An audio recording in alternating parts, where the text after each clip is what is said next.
Shalom ou bracha.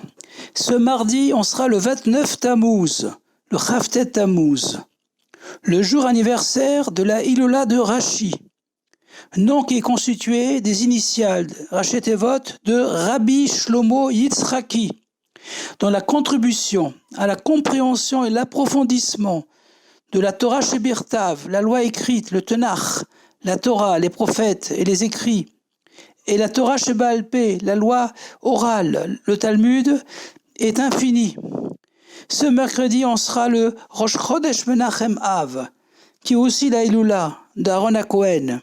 Et ce Shabbat, appelé Shabbat Chazon, on lira la paracha de Varim. La Hilula de Aaron HaKohen est la seule Hilula mentionnée explicitement dans toute la Torah. On l'a lu Shabbat dernier dans la paracha Massé, Bamidbar, chapitre 33, verset 38, Bachodesh Achamishi, Bechad Lachodesh, le premier jour, donc Rosh Chodesh, du 5e mois, Menachem Av, 5e à partir de Nissan.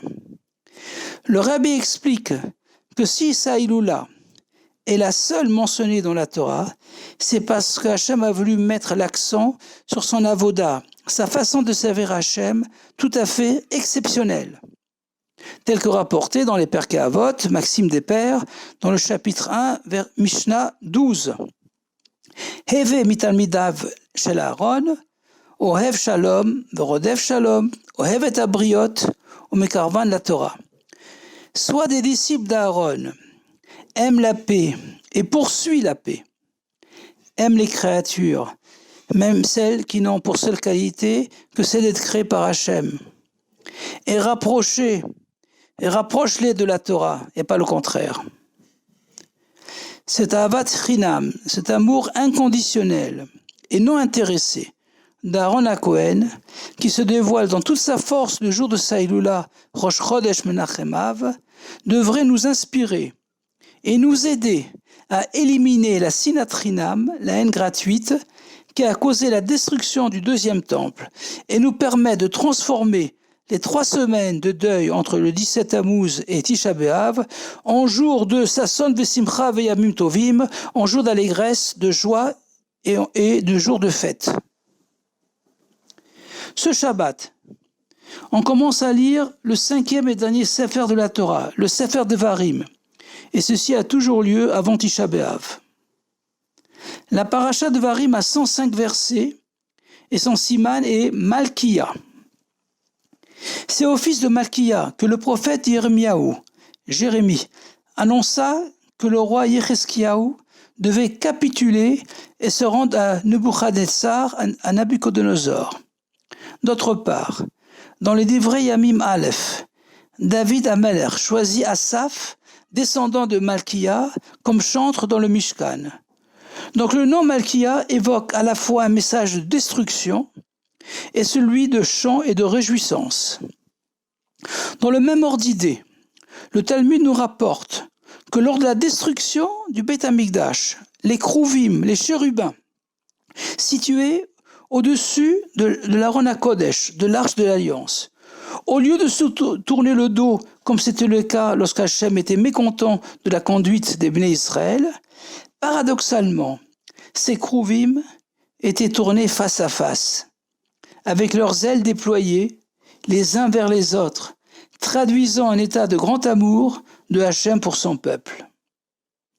L'enseignement est que Hachem ne nous a ni oubliés ni abandonnés après la destruction des 2 Beit Hamikdash, des 2 temples. Les épreuves ayant pour but de dévoiler en nous des niveaux spirituels plus élevés et des brachot encore plus grandes, avec la rédemption qui suivra.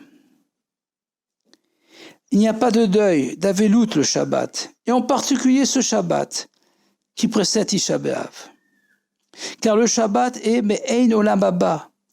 Le Shabbat en a un avant-goût du monde futur. En plus, ce Shabbat s'appelle Shabbat Chazon, comme l'explique le Rav Hillel Miparitch, au nom du tzaddik Rabbi Levi Yitzhak Miberdichov.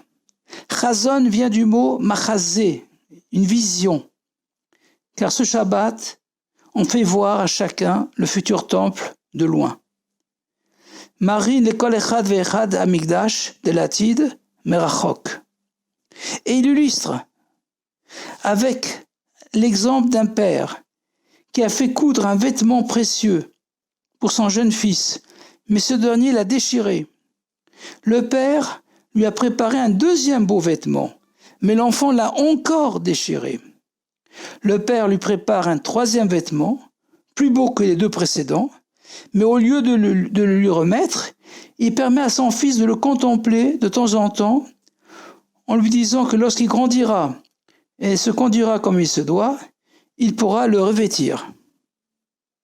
On a compris. Le premier vêtement correspond au premier temple, détruit à cause de l'idolâtrie, Avodah Zara.